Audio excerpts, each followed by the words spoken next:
e os céus. O Senhor é a nossa defesa e o Santo de Israel, o nosso Rei.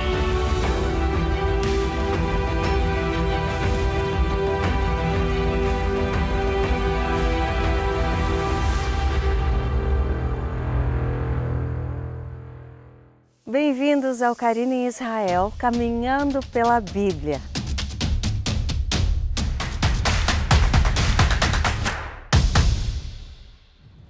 E foi lindo. Nós persistimos aqui para procurar os lugares ideais que representavam realmente as histórias que nós estaríamos contando. E é lindo ver o agir de Deus quando nós estamos trabalhando por um propósito, pedindo para que Ele realmente direcione os nossos passos. Apesar das dificuldades de gravar num local como esse, de gravar em Israel, de achar a melhor luz, a melhor cena, de achar os lugares mais vazios, tudo colaborou para que a gente realizasse o nosso plano. Até rede no meio do caminho nós encontramos para falar sobre a pesca milagrosa. Encontramos tantos sinais, eu acredito que são presentes de Deus, que Ele vai deixando ao longo do nosso caminho.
Todo aquele que o Pai me der virá a mim, e quem vier a mim, eu jamais rejeitarei. Pois desci dos céus, não para fazer a minha vontade, mas para fazer a vontade daquele que me enviou.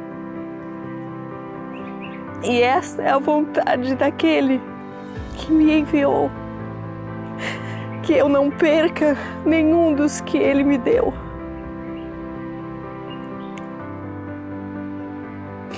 Mas o ressuscite no último dia, porque a vontade do meu Pai é que todo aquele que olhar para o Filho e nele crer tenha vida eterna, e eu o ressuscitarei no último dia.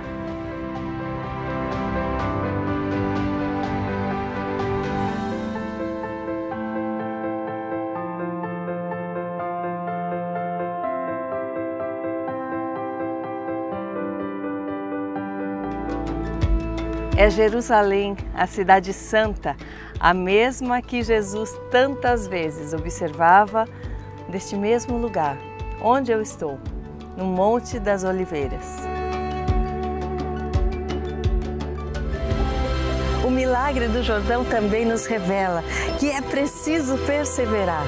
O profeta ordenou que fossem dados 7 mergulhos nessas águas. Eu imagino que Naamã mergulhou a primeira vez, nada aconteceu, ele se frustrou, não acreditou. E assim foi na segunda, na terceira, na quarta e em todas as vezes, antes do cumprimento da promessa, antes de fazer o que deveria ser feito. A Bíblia diz que Davi se refugiava nos lugares seguros do En-Gedi. E segundo a tradição, foi aqui no En-Gedi que Davi compôs muitos de seus salmos, conhecidos por todos nós, sendo perfeitamente plausível, pois tudo aqui é inspirador. Jesus sempre deseja nos curar, pois Ele nos ama como um pai que se compadece de seus filhos. No entanto, a resposta do paralítico é a mesma que muitas vezes damos quando Jesus se apresenta como a solução para as nossas dores. Justificativas, rancores, resignação. Jesus imediatamente dá uma ordem àquele homem: levante-se, pegue o que te aprisiona e sai dessa condição. O nome Carmelo significa vinha do Senhor e o monte é considerado sagrado para várias religiões pelos eventos que aconteceram aqui. Na época da monarquia, este monte foi o lugar de batalhas entre reis, mas também entre os profetas, os sacerdotes do Senhor. Quando tornaram a ver a estrela, encheram-se de júbilo. Ao entrarem na casa, viram um menino com Maria, sua mãe.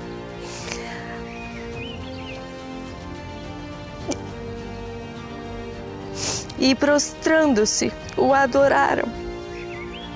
Então, abriram os seus tesouros e lhes deram presentes.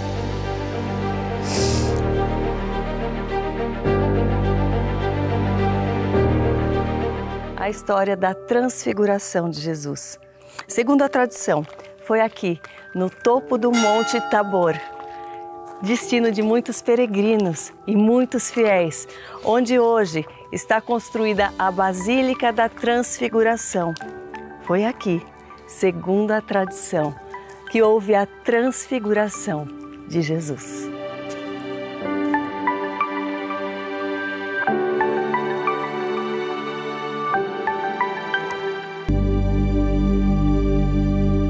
A pesca milagrosa ocorreu após a morte e ressurreição de Jesus e antes a sua ascensão. Jesus anunciou várias vezes aos discípulos qual era a sua missão na terra, para cumprir todas as profecias do Antigo Testamento. Ele mesmo disse que seria necessário que padecesse e morresse em Jerusalém. Isaque, o seu sucessor, recebeu toda a bênção que estava sobre Abraão. E a palavra diz que aqui nesse deserto, nesse lugar sequíssimo, Isaque enfrentou a fome, mas venceu. Chegou o dia do Reobote, do lugar de descanso. A bênção de Deus, unida à persistência de Isaque, fazia dele um homem abençoado, que por onde ele ia, era como se a água brotasse debaixo de si. O deserto não era um problema para Isaque, pois estava nele a capacidade sobrenatural de trazer a solução. Se você está passando por algum deserto, não desanime. Você pode ter as maiores experiências espirituais de suprimento aí mesmo. Persevere. A bênção de Deus não está nos lugares. A bênção de Deus está em você. Banias ou Panias era conhecido desde o ano 300 a.C. como um grande santuário de rituais idólatras e sacrifícios humanos ao deus grego Pan. A idolatria nesse local era tão grande que até crianças eram cruelmente sacrificadas, sendo jogadas desfiladeiro abaixo, de modo que o sangue derramado percorria toda a água da nascente do Rio Jordão, contaminando as águas de Israel.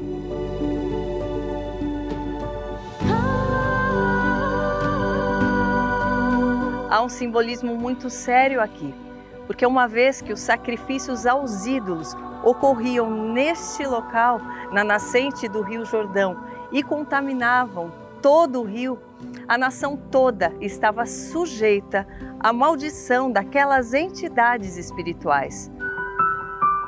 Jesus esteve aqui com seus discípulos e entregou a eles a autoridade espiritual, declarando: as portas do inferno jamais prevalecerão contra vocês. nós precisamos nos apossar dessa autoridade espiritual para, em primeiro lugar, destronar os ídolos que muitas vezes ocupam as nascentes do nosso coração.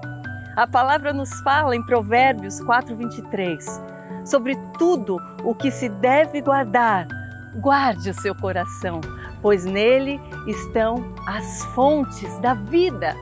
Meu Pai, se for possível, afasta de mim esse cálice. Contudo, não seja como eu quero, mas sim como tu queres. Depois voltou aos seus discípulos e os encontrou dormindo. Vocês não puderam vigiar comigo nem por 1 hora? Perguntou ele a Pedro. Vigiem e orem, para que não caiam em tentação. O espírito está pronto, mas a carne é fraca.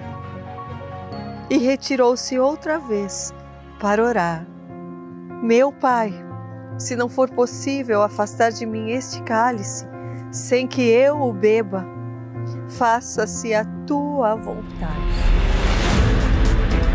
O túmulo talhado em rocha foi descoberto em 1867 e, após pesquisas científicas que identificaram a idade dos elementos, chegou-se à conclusão que era um túmulo exatamente do século I, estando localizado praticamente ao lado do Monte Caveira, local que nos relatos bíblicos indicam como o da crucificação de Jesus.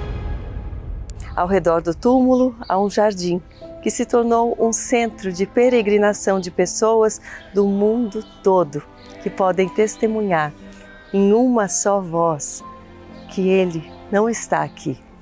Ele ressuscitou.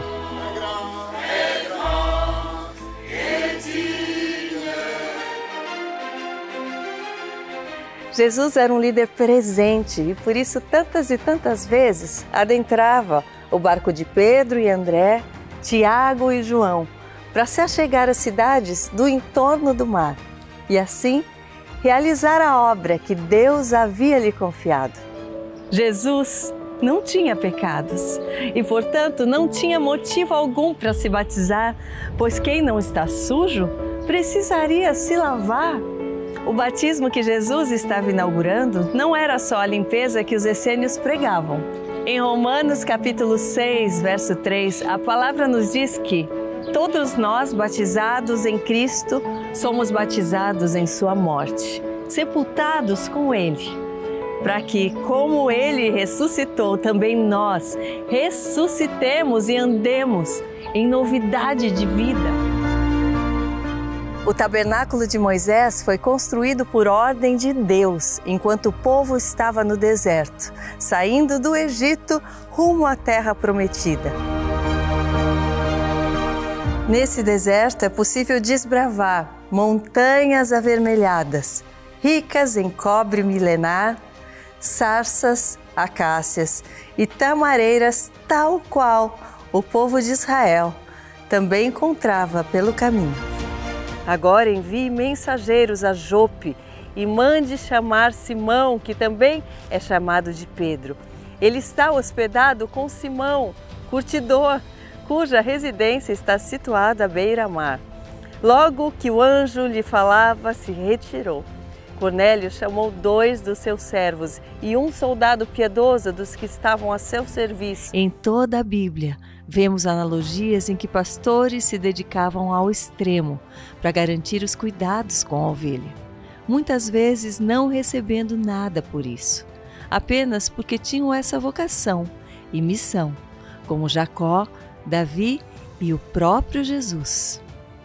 Davi, que um dia se tornaria rei de Israel, também havia sido pastor.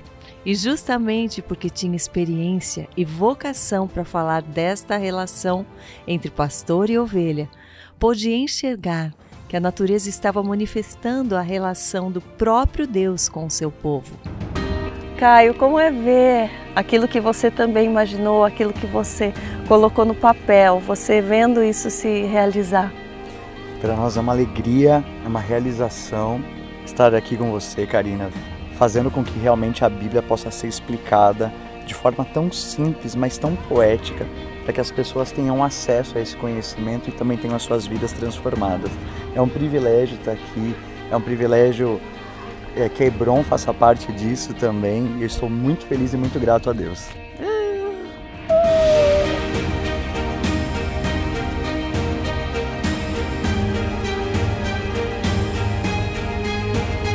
Tudo isso é para vocês, para que vocês conheçam mais, para que vocês vivenciem mais, para que vocês realmente tenham também a oportunidade de experimentar da bondade de Deus, do agir de Deus e de conhecer mais profundamente histórias que representam tanto, porque apesar de serem histórias passadas, Ele vive. E Ele está conosco.